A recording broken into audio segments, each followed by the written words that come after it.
What are the most American vehicles on sale today? Hey guys, what's going on and welcome back to Shifting Lanes. My name's Chad and today we are talking about America.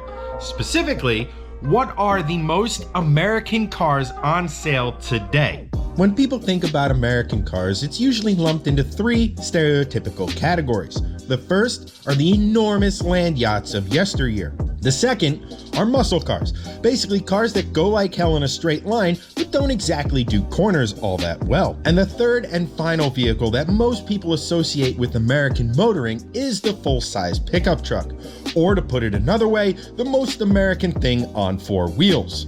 That's all well and good, but today we're actually going to use numbers to determine just how American certain types of vehicles are. Thanks to the Kogod School of Business and their Made in America Auto Index, we're going to actually use hard-proven facts to determine just how American a car is, despite what it might say on the badge. The Kogod School of Business is part of American University based in Washington, D.C. The Made in America Auto Index takes a ton of different factors and spits out how American a vehicle is. For simplicity's sake, we are going to take a look at the percentage of components made in America and Canada for each vehicle. So before we dive into those sweet, delicious numbers, I just want to take a step back and really talk to you about what was my inspiration for making this video. We all have that one person in our lives, whether it be a friend, a coworker, a family member, some random individual that just happens to pop up during your daily or weekly routines. We all have that one person who will, no matter what anyone says, will only buy American vehicles. I don't want that car because it's not American. I'm buying this because it's American. Even if that car over there is not only superior, but also less money.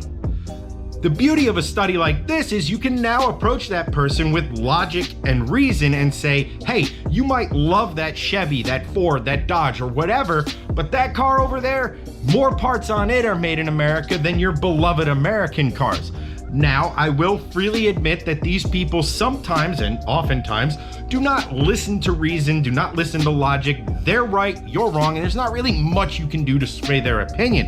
However, you can have the comfort of knowing that someone did the research, you have the numbers, and you are correct. And we're gonna kick things off with the compact car class. Tied at 65% of their parts being made in America, you have the Honda Civic 1.5 Turbo and the Tesla Model 3.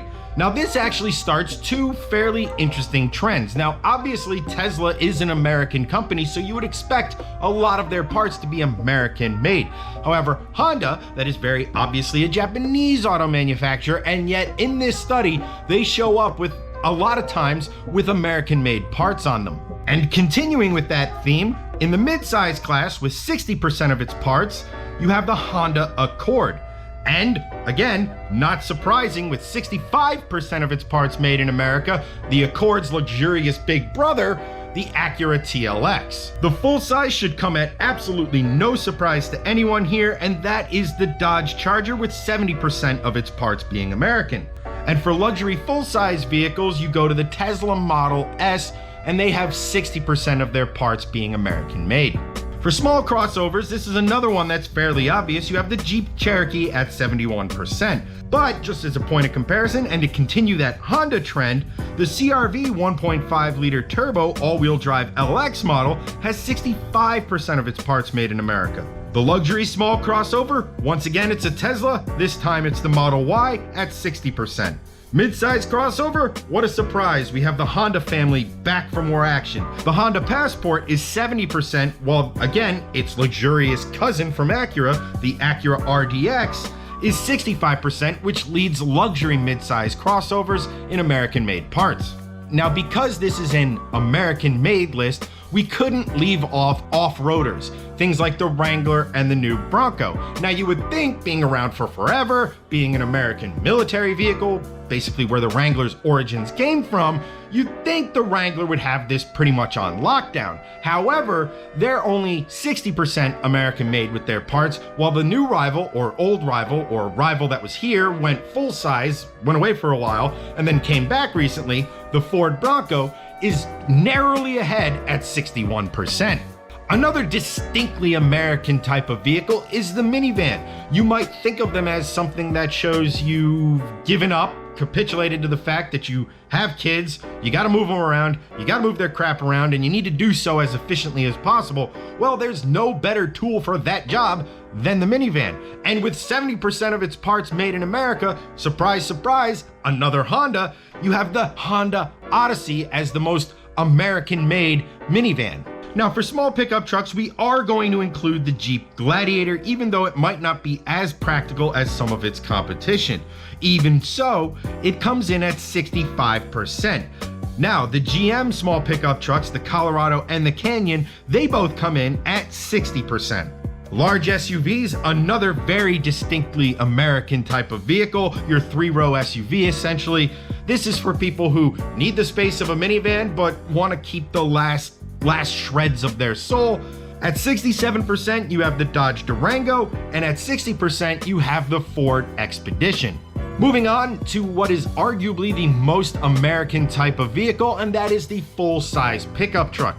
Full-size pickup truck buyers are some of the most ferociously loyal vehicle buyers out there. It's Ram, Chevy, Ford, and even Toyota. Now, these people, they fight so hard for their brand. Ram owners hate all the others, Ford the same, and Tundra owners just want to be respected, even though they've had some really awesome trucks of late. Now, as for the actual numbers, in 4th place out of the 4 main full-size pickup trucks, you have the Silverado with only 46%.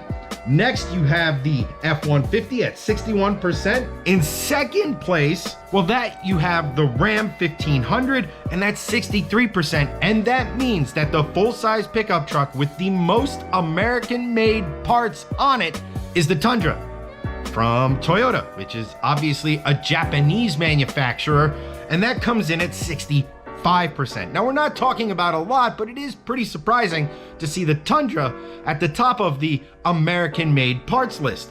Part of that is down to the fact that Toyota went all in on the full-size pickup truck. They even have a plant down in Texas, which I'm pretty sure invented the pickup truck. If not, it definitely celebrates the full-size pickup truck more than just about anywhere else.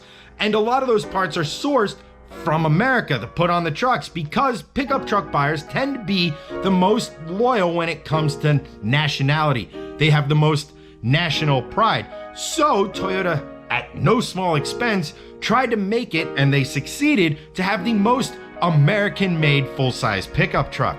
And lastly, we move on to what I'm just classifying as fun cars. Basically your pony cars, your sports cars, etc. Now, the most American sports car, the most American-made sports car, should come at no surprise to you, and that's really the Chevy Corvette at a whopping 72%. However, when it comes to pony cars, again, we're talking about a heated rivalry here. Camaro guys hate Mustang guys. Mustang guys don't really respect the cornering ability of a Challenger, and Challenger guys are like, hey, here's a Hellcat, suck on that.